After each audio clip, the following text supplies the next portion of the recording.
Maganda nga ba ang bagong season ng Black Mirror? Para sa akin, oo, na natawa, nagulat, nainis, and naiyak ako habang pinapanood yung buong series na to. I mean, it's different pa rin naman from the original, lalo na kung usapang ending or twist, katulad nga nung dati doon sa may baboy, playtest, shut up and dance, pero this season, may ilang episode na na-appreciate ko rin naman. Yung mga nagustuhan ko ay yung Eulogy, USS Callister, tsaka syempre yung Common People. Okay, since 6 episodes to, isa-isayin natin, and simulan natin sa Common People, 9 out of 10. Halo-halong galit, inis, awa, and lungkot yung naramdaman ko habang pinapanood to, and partida, first episode pa lang to. Lalo na nga nung nalagyan ng ads yung utak ng babae dito, walang ngayang kumpanya yan, medyo naalala ko nga dyan yung Truman eh. Paano kaya kung sa totoong buhay gawin yun, no? Bigla ang may ads kang sasabihin. Eh, pre, ano yung kinakain mo? Sardinas?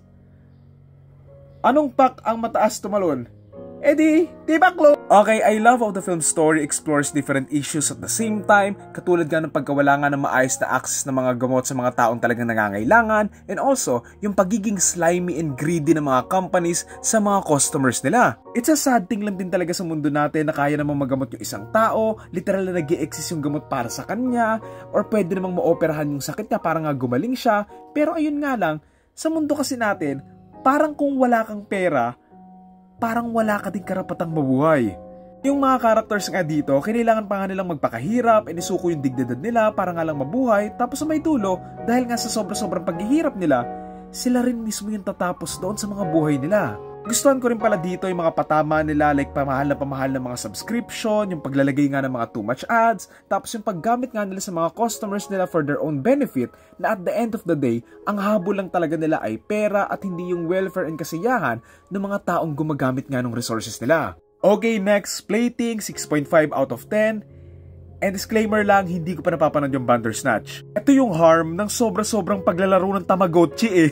Pero naman, I love the concept, lalo na yung performance nga ng bida dito, na kuhang-kuha niya yung character niya eh. I love the mystery within this game na nakakaisip or sentient pala sila, and I appreciate yung way ng pagkakakwento nila dito na may intriga ka talaga sa kung ano ba talaga yung nasa computer eh. Siguro ito lang yung tipo ng episode ng Black Mirror na mas maganda to kung mas maganda yung kasunod, on which hindi pa natin masasabi. Interesting ending twist din doon nga sa may QR code with the camera, tapos nagkaganon sila lahat sa may dulo, na good ending naman kung isang buong series tong kwento. Pero since one episode lang naman, medyo nakulangan lang ako in terms of context nga ng mga nangyayari. It's Beta Noir 6 out of 10. Ang witty ng Black Mirror sa may episode na to, kasi sa mga hindi nakakaalam, merong 2 versions ng episode na to kung saan nag-iiba-iba nga yung Barney, Bernie, na iba-iba yung nakikita ng iba't ibang nanonood. So in a way, pati mismong audience, nag-gaslight ganon.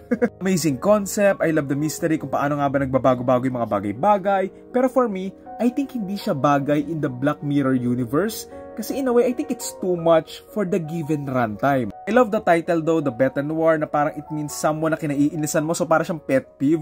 And nakakatawa yan kasi si Verity and si Maria, parehas ganun yung nararamdaman nila sa isa't isa. And oo pala, masama din naman yung ginawa ni Verity, pero masama din naman si Maria, given na grabe din yung pambubuli na ginawa nga niya kay Verity nung high school sila, and worse, hindi naman din siya nagbago ngayong matatanda na sila eh.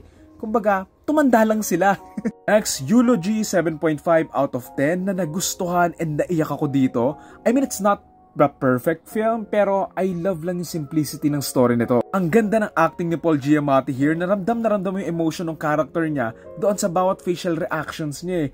I mean, masama pa rin naman yung ugali ng character niya, pero alam mo yun, kinda sad pa rin. Nagustuhan ko rin pala dito how they enter yung mga photos, tapos unti-unti nga niya naaalala yung mga nangyari nga doon sa mga pictures na yon, tapos dagdag mo pa nga yung twist na hindi nga niya nakita. Medyo natawa nga ako doon sa sarili ko doon sa isa sa mga scene dito, nung sinabi nga nung kausap niya na buntis nga daw itong ex niya nung mga oras na yon. So sa isip ko, ay anak niya yon. Tapos sinabi agad, hindi pala. Ang hirap imagine nung na-experience niya. Isipin mo yon, late mo na, years later mo na na-realize na may chance ka pa pala doon sa taong mahal mo. Kaso ayun nga, wala ka na magagawa. Siguro yung lesson sa may episode na to, hindi yung sa maghanap ka ng maigi kung may iniwang note na mala House of Us eh.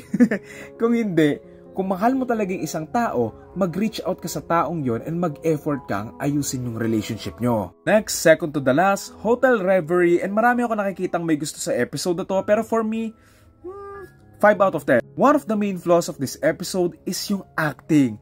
Yung kay Dorothy, maganda, pero yung kay Brandy, hindi ko nagustuhan. Don't get me wrong, magaling naman siyang actress sa iba pa niyang mga roles, pero siguro hindi lang talaga siya for dramatic and emotion heavy na mga characters. Akala ko pa nga nung una kay Awkwafina ako magkikringe or maiinis dito eh. Pero hindi pala kasi maganda yung performance naman niya, to be honest. Story-wise, okay naman, pero sobrang naka-apekto lang talaga yung performance ng mga actors, kaya lumaylay and hindi ko naramdaman yung bigat and message ng story. Same with the others, I love yung concept na lumang film na i-remake sa gamit yung isang new technology, tapos I love how they explored nga yung struggle si Dorothy bilang artista, pero para kasing surface level lang yung tinackle nila and hindi masyadong na-explore yung overall concept and full premise nito. Okay, pinakahuli, USS Callister into Infinity, 9 out of 10 and sobrang nagustuhan ko to. I'll be honest, nakalimutan ko na nga yun na unang episode nito pero binasa ko na lang yung summarized version and somehow, na-pick up ko din naman siya dito sa bagong episode nga na to. Alam mo si Jesse Plemons, kahit ang small lang ng role niya dito,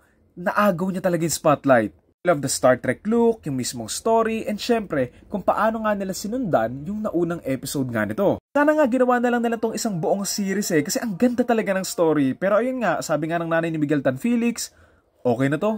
I love the characters, yung chemistry nila together, and I love kung paano nga nila pinag-connecte yung kwento ng mga humans doon sa mga taong nandoon nga doon sa loob ng laro. So yun, that's it for Black Mirror Season 7. Na-appreciate yung pagkakasunod-sunod ng bawat episodes kasi sinimulan nila and tinapos sa dalawang magandang story. Sa tingin ko nga, mas maganda yung season ngayon compared doon sa last season eh. Pero kayo ba? Sana nga sa may next season, balikan nila yung mga mas more grounded na stories. Yung mga British pa. Pero yun again, ang title ng series, Black Mirror Season 7, ang torta rating ko ay 7.5 or 8 out of 10 overall.